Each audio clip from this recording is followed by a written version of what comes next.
is the Brewmance. Mike Russell, Rob Hunter. This right here, our special guest today, David Perkins. He is the man behind the High West whiskey. You might have heard of it.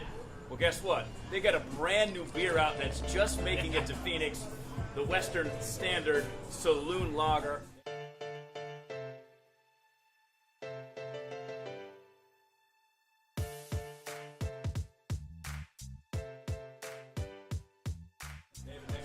Here with us. Oh God, it's my pleasure. Thanks for inviting us. First and Right, yeah, right. Exactly. We don't usually get invited to nice places. Yeah. So I bet you guys showed up. Now I'll tell you, when I first brought this beer to me, I thought this Western Standard Saloon Lager, I thought, regular standard lager. This hit the lips and I was, wait a second, this is something completely different than anything I've ever had before. This thing is fantastic. Tell us about this beer, tell us where it came from, the idea all the way through. Well, you guys review things that are tasty, right? We do. This We is try. tasty, Yes. Yeah. Well, that's where it started. Nice. So, I was lucky enough to meet the guy that runs the brewery at Ballast Point, Okay. and just as a beer lover, Yeah. and we got to talking about a beer that didn't exist.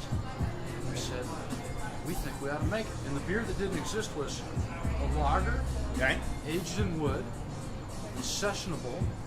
It's based on a riff on a whiskey mash bill, and that kind of ties to history. So Okay. we said those, Like where you're going. those 5 things, can we wrap it on a beer that for us doesn't exist, is complex, is balanced, and is tasty. And that was the idea. So when you say based on history, you're talking like old saloons because they didn't have kegs to age to keep things in and keep it cold, so you had to put it in like an old whiskey barrel, bring it to the saloon. So Billy the Kid Kinda. could drink this kind of beer. Kinda. I mean, yeah. I mean, so Tell him he's right. He likes it when you I say do like he's it. right. I do like being right. I'd say you're on the right path. That's exactly right. So the idea was, we knew they didn't have kegs before 1930. They had barrels. So we knew they brought beer to saloons and barrels. Mm-hmm. So we wanted to have a recipe that might have been a saloon beer. We're not sure that we've got that recipe. We do know they had lagers. Mm-hmm. But we knew that everybody drank barrel-aged beer, so to speak, in saloons before they had aluminum kegs or stainless steel kegs. And so that was the idea of the history. Yeah, so you combined your whiskey knowledge, you met with Ballast Point, you guys created this beer, and the Western Standard is here. That's kind of the idea. And so then we were lucky enough to be able to make this thing, and they delivered it. You know, it's tasty. Yeah. My wife likes it. She doesn't normally like beer, and for me, it's kind of a dream come true to have this beer that I always wanted Nice. that nobody sold. Yeah. So we were really the first guys to sell it, and I bet more people are going to come out with this kind of stuff. And that your wife likes it, so there's no problem at home. You're just going to keep brewing it. I love that. That's great. Happy wife, happy life. Pretty much. I'm in with that. Yep. That's exactly right. Yes. Uh-huh. You guys keep talking. I'm going to keep drinking. Yeah, exactly. So, and the other thing, I don't know if I said it, we didn't want high alcohol. Which is coming in, what, so 5.2%, this is right? 5.2, so Yep. most barrel-aged beers are high alcohol. We wanted something you could actually drink a few more than one of. Yeah. And this Enjoy. doesn't taste like you should only have a few. This tastes like, this has that vibe to it that this is a night beer. It's not. There's a lot of flavor. A lot of flavor. A lot of flavor. You can have more than one. You didn't because it's sacrifice, flavor for low ABV. And that's what I think Nice. that this is why this beer stands out, David.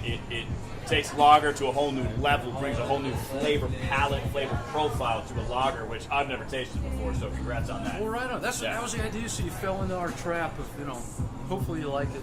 Suck me in. Yeah, there You got it. So where can I go get this? Where can I go buy this? Give me some. Well, yeah. You keep that's talking a about fair that. I'm gonna keep question. drinking. I know there's probably like 50 places in Phoenix that carry it now, but we're launching in Even better. Minnesota, Minneapolis, Utah, and Arizona. Phoenix are our first 3 launch markets. So why is Phoenix in that top 3 group? We like Well, that. We love that. We're big fans of the top 3 group. We couldn't make all 50 states worth at once, Right. so we had to prioritize, and we decided we'd take it to the top High West markets. Nice. And to top beer markets. So if you have the intersection of a High West market and a beer market, Yeah. because I know you guys love your beer here, that's why we're in Phoenix. We do love it. So there you go. Absolutely. David. Yeah. Cheers, man. We're loving this beer. Thank you very Mike much. and I are going to do a full review on our podcast coming up real soon, so we got to get ourselves some of these in the 50 stores where it's available. Western Standard, you got to try. If you like lager, you got to try it. If you like beer, you got to try it. Barrel aged, you're not going to fall asleep like. And we're going to go eat right here at Yeah. Restaurant Progress, right here in Phoenix. Great joint. Check it Cheers. out. Cheers. All right, cheers.